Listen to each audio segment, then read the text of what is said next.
তাদের একত্রিত হয়ে একটি নতুন রাজনৈতিক দল বাংলাদেশে থাকা উচিত, যেখানে বিগত 16 বছর ধরে বাংলাদেশের রাজনৈতিক দলগুলো বারবার চেষ্টা করে ব্যর্থ হয়েছে। স্যাররা আমাদের কি বলবো এখন, বুকে হাত দিছে, আর কি শুনতে চান? বুকে হাত দিছে। আমার যে মনে হয় আমার আব্বুকে মেরে ফেলবে। উনি আমাদেরকে বলতেছে এই জঙ্গির বাচ্চারা, তোর কি মানুষ হবি না জীবনা? আশরাফুল স্যার বলে কি আজকে যদি সরকারে বলেন বিষ দেশ সব মাইরা ফেলা, এইভাবে চলতে পারে দেশ? এই যে আজকে ছাত্ররা কালকে গার্মেন্টস কর্মী, পরশুদিন ওই কর্মী এই কর্মী নামতেছে। আমরা এই যে আসসালামু আলাইকুম দর্শক, দেশ ও দেশের বাইরে থেকে যারা এই মুহূর্তে ওপেন করেছেন সবাইকে অসংখ্য ধন্যবাদ। দর্শক, প্রথমেই আপনারা শিরোনাম দেখেছেন, এখন দেখবেন বিস্তারিত। প্রথম অংশে সার্জিস আলম বলেছে বাংলাদেশের নতুন দল আসা প্রয়োজন এবং নতুন দল থেকে আসবে। এতে ডক্টর ইউনূসের সম্মতি আছেন কিনা এমন প্রশ্নের জবাব বলেন যে অন্তর্বর্তীকালীন সরকারের পক্ষেই আমরা কাজ করে যাচ্ছি। তবে বর্তমানে বাংলাদেশে একজন ভাইরাল নারী, উনি বলেছেন ডক্টর ইউনূসকে বিষ দিয়ে মারতে হবে। এটা শেখ হাসিনার কাছে আওয়াদা করেছেন এবং সাধারণ ছাত্রছাত্রীরা স্কুলে নির্যাতিতর কারণে অনেক তোলপাড় শুরু হয়েছে। সেনাবাহিনী বিভিন্নভাবে এটাকে ট্যাকল দেওয়ার চেষ্টা করছে। আসলে বাংলাদেশের সেই নির্জন বাংলাদেশ আর কখনো ফিরে আসবে কিনা এমন কিছু তথ্য প্রশ্ন করলে সার্জিস আলম বলেন বাংলাদেশে এখন বর্তমান কোনো দল এসেই দলকে নিয়ন্ত্রণ করা, দেশকে নিয়ন্ত্রণ করার পক্ষে কাজ করে গেলেও সম্ভব নয়। যেখানে নতুন দল আবার আসতে হবে তাহলেই সম্ভব। এটা আগের মতো। স্যাররা আমাদের কি বলবো এখন, বুকে হাত দিছে, আর কি শুনতে চান? বুকে হাত দিছে। আমার যে মনে হয় আমার আব্বুকে মেরে ফেলবে। উনি আমাদেরকে বলতেছে এই জঙ্গির বাচ্চারা, তোর কি মানুষ হবি না জীবনা? আশরাফুল স্যার বলে কি আজকে যদি নিচে নামো তো না তোমাদের রক্তাক্ত করে ছাড়বে। রামপুরা একরামুন্নেসা বালিকা উচ্চ বিদ্যালয়, সেখানে সাবেক যে প্রধান শিক্ষক রয়েছেন তার মাধ্যমে শিক্ষার্থী যারা ছাত্রী রয়েছেন এবং শিক্ষকদের গায়ে এবং অভিভাবকদের গায়ে হাত তোলার অভিযোগ উঠেছে। আমরা সরাসরি সেই শিক্ষার্থীদের সাথে কথা বলবো। আমি তার নাম প্রকাশ করতে চাই না। কিছু 8 লক্ষ টাকা ঘুষ খেয়ে উনি এখানে হোসনা ম্যাডামকে আনতে চাইতেছে। আমরা কেউ ওনার পক্ষ না, কিছু ভাড়া করা স্টুডেন্ট, ভাড়া করা গার্জিয়ান এখানে ওনার পক্ষ দিতেছে। উনি ওনার নেতা, পাতি নেতাদের, এলাকার পাতি নেতাদের, আগের পাতি নেতাদের উনি কল দিতেছে আমাদের সামনে, আমাদের থ্রেট দিতেছে যে তোমরা এই এলাকায় টিকতে পারবে না, তোমরা এখানে হোস্টেল ম্যাডাম নিজে আমাদের থ্রেট দিছে। যখন আমরা আমাদের মাইক নিয়ে আমরা করতেছিলাম, আমরা আন্দোলন করতেছিলাম, একটা শান্তিপূর্ণ আন্দোলন, উনি করতেছে, উনি আমাদেরকে বলতেছে এই জঙ্গির বাচ্চারা, তোর কি মানুষ হবি না জীবনা? আমরা কি মানুষ না? আমরা কি উনি একা মানুষ হয়েছে? উনি কি লেখাপড়া করে শিক্ষিত হয়ে গেছে? তারপরে উনি আমাদের গাব উঠায় মারছে, আমার 2 জায়গায় পিঠে হার্ট করছে। আমি বলছি স্যার এটা যদি আপনার সন্তানের সাথে হইতো তাহলে আপনি মেনে নিতে পারতেন, আমার সন্তান এমন না। উনি বলে মাইক টেনে নেই, মাইক পুরো ঘুরা করে বসছে। ওনাকে কোথায় কেন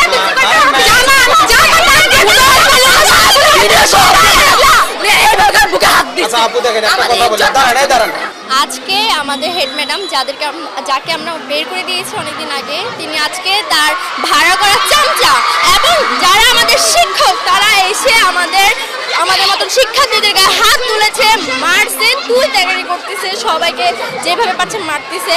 আমাকে মারছে, আমাদের ফ্রেন্ডে মারছে, আবার অনেকদের মারছে, গলায় ধাক্কা দিতেছে, বুকে হাত দিতেছে, যেভাবে মারতেছে সেভাবে, মাটি টপ দিয়ে মারতেছে, যেভাবে পারতেছে সেভাবে মারতেছে।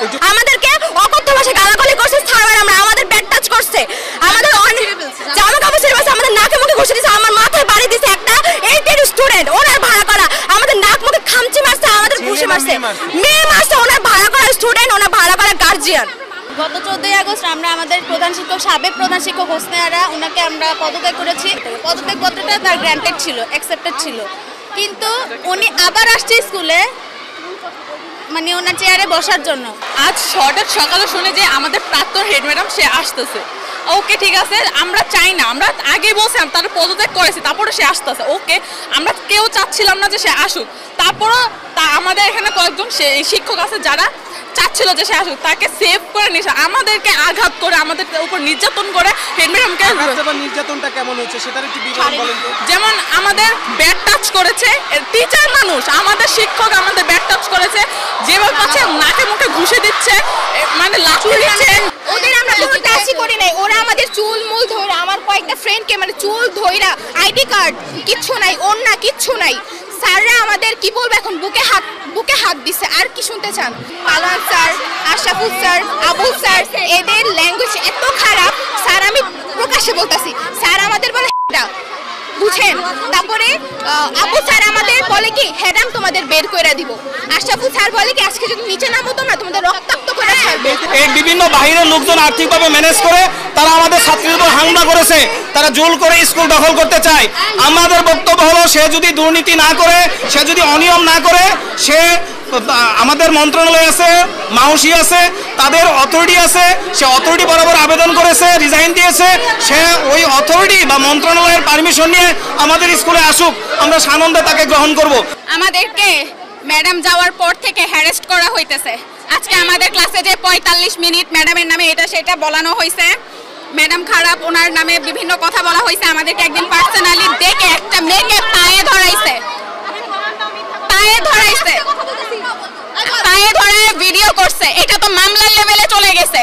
কেন মেয়েদের ভিডিও করবে? ক্লাসে যে রেকর্ড করে কেন? এগুলার কি নীতি আছে? আমি দেখছিলাম যে কতগুলো বহিরাগত লোক, এতগুলো লোক 10-20 থেকে 30 জন মানুষ একটা মানুষকে মারছে।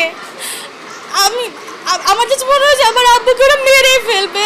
আমার আব্বুর অবস্থা তো আপনারা দেখতে পাচ্ছেন। একটা স্কুলে সেখানকার মানুষকে ন্যায় ফিরাই দেওয়ার জন্য আমরা একটা মধ্যবিত্ত পরিবার থেকে আমাদের নিজেদের দৈনন্দিন জীবনের কাজ ফেলে আমরা এখানে আসছি। জাস্ট আমরা চাই যেন প্রত্যেকটা জায়গায় ন্যায় বজায় থাকে। স্টুডেন্টরা তার দিকে যাচ্ছে, তো ওদের আমি বললাম শান্ত থাকতে।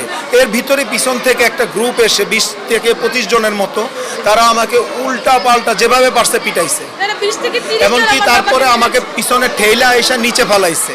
যে এখানে যে দুপক্ষ এখানে শিক্ষার্থীদের তৈরি হয়েছে, যাদের মধ্যে হাতাহাতির ঘটনা ঘটেছিল, এখন কিন্তু পরিবেশ অনেকটাই শান্ত হয়েছে। সেই শিক্ষার্থীরা দেখছেন প্রধান শিক্ষক বের হয়ে যাওয়ার পরে এখানে যারা রয়েছে তারা স্কুল মাঠে এসে আবার অবস্থান নিয়েছে। এই ছিল আসলে এখন পর্যন্ত এই বিদ্যালয়ের সর্বশেষ পরিস্থিতি। আমি কবির চৌধুরী জয়, যুক্ত ছিলাম, আপনারা দেখছেন মাই টিভি।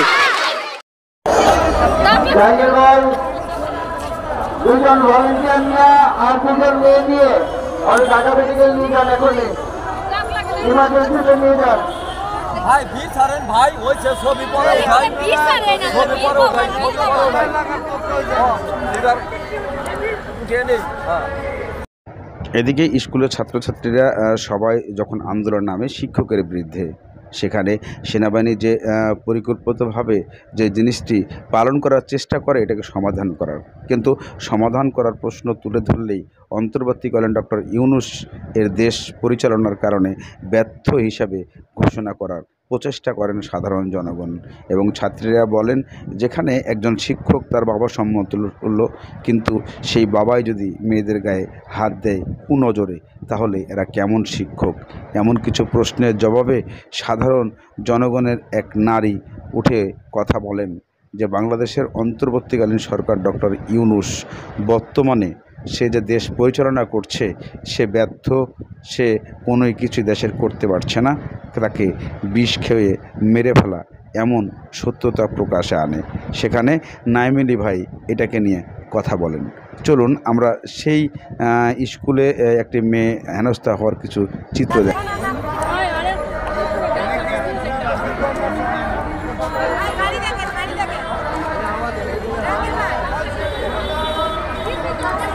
মোশারফ একটা গাড়ি থামায়, তারপরে ঢাকা মেডিকেল ইমার্জেন্সিতে নাও। সবাই সাইড নেন, একটু সাইড নেন।